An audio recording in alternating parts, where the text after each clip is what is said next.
Hi guys, welcome to creative Kurumba. இன்னைக்கு நம்ம சேனல்ல பன்னீர் கிரேவி எப்படி செய்யறதுன்னு பார்க்க போறோம். வாங்க போய் பார்க்கலாம். ஃபர்ஸ்ட் பன்னீர் எடுத்து கியூப் சைஸ்ல கட் பண்ணி ஒரு பாத்திரத்தில் எடுத்து வச்சுக்கணும். அதுக்கப்புறமா அதுக்கு தேவையான பொருட்கள் என்னென்னு பார்க்கலாம். மிளகாய்த்தூள், கறி மசால், மஞ்சள் தூள், உப்பு, கஸ்தூரி மேத்தி, இந்த 5 பொருளும் தேவையான அளவு எடுத்து அந்த பன்னீரில் போட்டு மிக்ஸ் பண்ணணும். இப்போ நல்லா மிக்ஸ் பண்ணிக்கலாம். நம்ம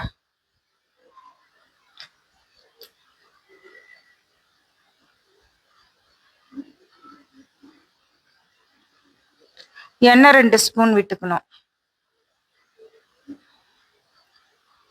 இப்போ நல்லா மிக்ஸ் பண்ணலாம்.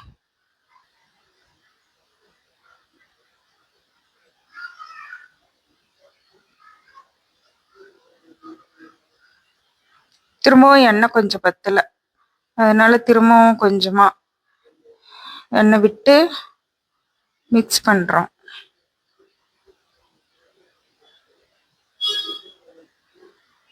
திரும்பவும் எண்ணெய் விட்டு மிக்ஸ் பண்ணி கொஞ்சமா கலருக்காக காஷ்மீரி சில்லி பவுடர் கொஞ்சமா ஒரு 1/4 டீஸ்பூன் போட்டு திரும்பவும் அதை மிக்ஸ் பண்றோம். நல்லா மிக்ஸ் பண்ணிட்டு அதை எடுத்து ஒரு 10 மினிட்ஸ் ஊற விட்டுறணும் தனியா எடுத்து. அப்புறமா பெரிய சைஸ் வெங்காயம் 2 எடுத்து கட் பண்ணிக்கணும். 6 மீடியம் சைஸ் தக்காளி கட் பண்ணி எடுத்துக்கிட்டு வானலியை சூடு பண்ணி எண்ணெய் ஒரு 5-6 டேபிள் ஸ்பூன் எண்ணெய் விட்டு சூடானதும் ஃபர்ஸ்ட் ஆனியன் எடுத்து போட்டு நல்லா வதங்க விடணும்.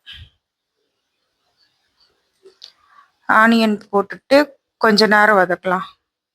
ஒரு 3 மினிட்ஸ் ஸ்லோ ஃப்ளேமில் வச்சு வதக்கணும். அது ஓரளவுக்கு அப்படியே கண்ணாடி பதமாக வரும். அந்த டைமில் தான் நம்ம மறுபடியும் தக்காளி சேர்க்கணும்.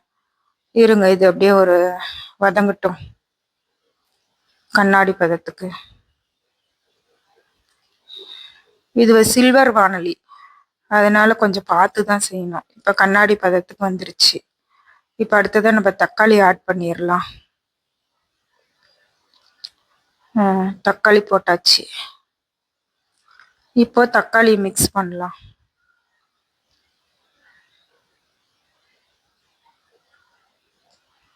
இது கொஞ்சம் நல்லா அப்படியே வதங்கணும், குழஞ்சி வரணும். தக்காளி அப்படியே நல்லா குழஞ்சி வந்தாதான் அந்த பச்சை வாசம் போய் நல்லா இருக்கும். இதுல கொஞ்சம் முந்திரி ஒரு 6-7 முந்திரி சேர்த்துக்கலாம். நம்ம இன்னும் ஒரு 2 போட்டுக்கலாம்.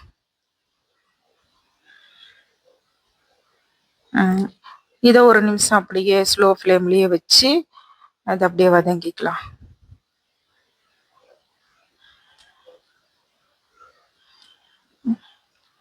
அடுத்ததா காஷ்மீரி சில்லி மிளகா ஒரு 2-3 2ஆ உடைச்சி போட்டு அது கொஞ்சம் கலர் கொடுக்கும் பார்க்கறதுக்கு லுக்கா. அந்த பாதாம் எதுக்கு, முந்திரி எதுக்கு போடுறாங்கன்னா அந்த கிரேவி வந்து ரொம்ப ரிச்சா இருக்கும். அதனாலதான் அந்த முந்திரி சேர்க்கறது. பார்க்கறதுக்கும் ரிச்சா இருக்கும், சாப்பிட்டாவும் நல்லா டேஸ்டியா இருக்கும். இப்போ எடுத்து வேற இதுல மாத்தி வச்சாச்சு.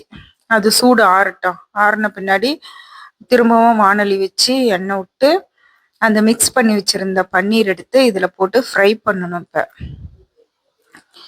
இதுவும் ஒரு 3-4 நிமிஷம் ஃப்ரை பண்ணணும். பார்க்கும்போதே ரொம்ப சூப்பரா இருக்குது. நல்லா ஊறிடுச்சு, அதெல்லாம் போய் உள்ளார அப்படியே ஊறி இறங்கிடுச்சு. சாப்பிடும்போது நல்லா டேஸ்டா இருக்கும். இது ஒரு 3-4 நிமிஷம் அப்படியே சிம்முலயே வச்சு ஃப்ரை பண்ணணும். ஃப்ரை பண்ணிட்டு அதுக்கப்புறமா இதை தனியா அப்புறமா எடுத்து வச்சிடணும். இப்போ அதுக்கிடையில அந்த ஆறின வெங்காயமும் தக்காளியும் எடுத்து மிக்சி ஜாரில் சேர்த்துக்கிட்டு அதை நம்ம அரைச்சிட்டு வந்துடலாம்.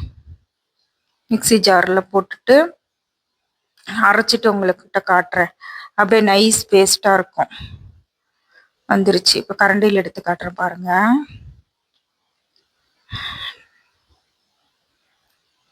நல்லா நைஸாக இருக்கு.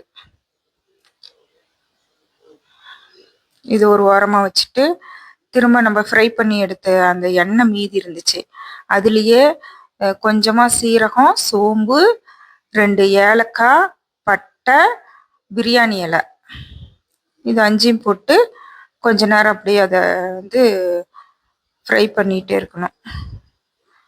அது அப்படியே கொஞ்சம் பொரிஞ்சு வர நேரத்தில் அந்த நம்ம அரைச்சி வச்சிருந்த அந்த பேஸ்ட் எடுத்து இப்போ போட போகிறோம்.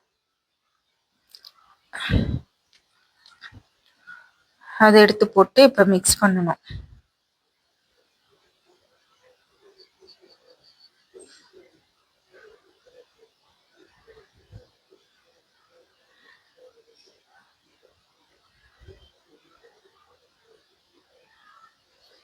அதை கழுவிட்டு கொஞ்சமாக தண்ணி ஊற்றிக்கலாம். ஊற்றி இப்போ இது ஒரு 5 மினிட்ஸ் கொஞ்சம் மீடியம் ஃப்ளேமில் வச்சு அப்படியே கிளறி விடணும். அப்போ தான் கொஞ்சம் அந்த பச்சை வாசலாம் போய் நல்லாயிருக்கும். இப்போ திரும்பவும் இதில் கொஞ்சம் ஒரு 2 மினிட்ஸ் கழித்து திரும்பவும் கொஞ்சம் மிளகாத்தூள், உப்பு, மஞ்சத்தூள், கறி மசாலா இதெல்லாம் சேர்க்கலாம். கலருக்காக கொஞ்சம் காஷ்மீரி சில்லி பவுடர், தேவையான அளவு உப்பு, இதையும் போட்டு நல்லா மிக்ஸ் பண்ணியாச்சு. மிக்ஸ் பண்ணி திரும்ப ஒரு 3 நிமிஷம் ஸ்லோ ஃப்ளேமில் வச்சு கொஞ்சம் நல்லா தளதளன்னு கொதிக்க விட்டு அதுக்கப்புறமா ஃப்ரை பண்ணி வச்சுருந்த பன்னீர் எடுத்து இதில் சேர்க்கணும்.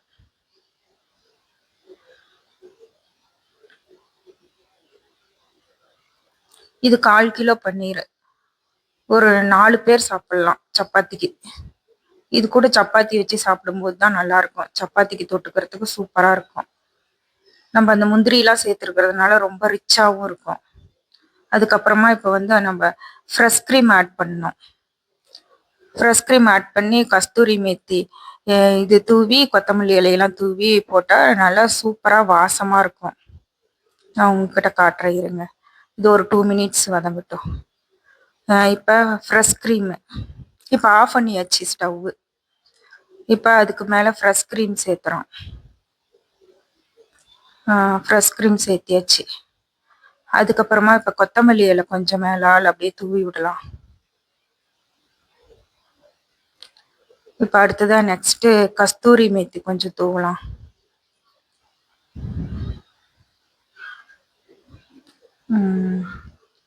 கஸ்தூரி இப்போ ஒரு மிக்ஸ் பண்ணிக்கலாம் இந்த கிரேவியை. அதெல்லாம் போட்டு அந்த ஃப்ரெஷ் க்ரீம் போட்டதுனால கிரேவி ரொம்ப ரிச்சாக இருக்கும்.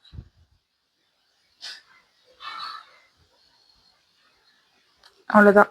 இது சப்பாத்திக்கு தொட்டுக்கிறதுக்கு செம்மையாக இருக்கும்.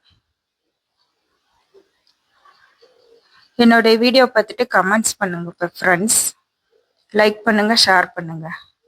நான் எப்படி செஞ்சுருக்கேன்னு சொல்லிட்டு என்கிட்ட கமெண்ட் பண்ணுங்க. அப்போ தான் எனக்கு தெரியும் எப்படின்னு சொல்லிட்டு. இப்போ வந்து இதை ஒரு பவுலுக்கு ட்ரான்ஸ்ஃபர் பண்ணிக்கலாம். பண்ணி ஃப்ரெஷ் க்ரீம் போட்டாச்சு. சூப்பராக இருக்குது.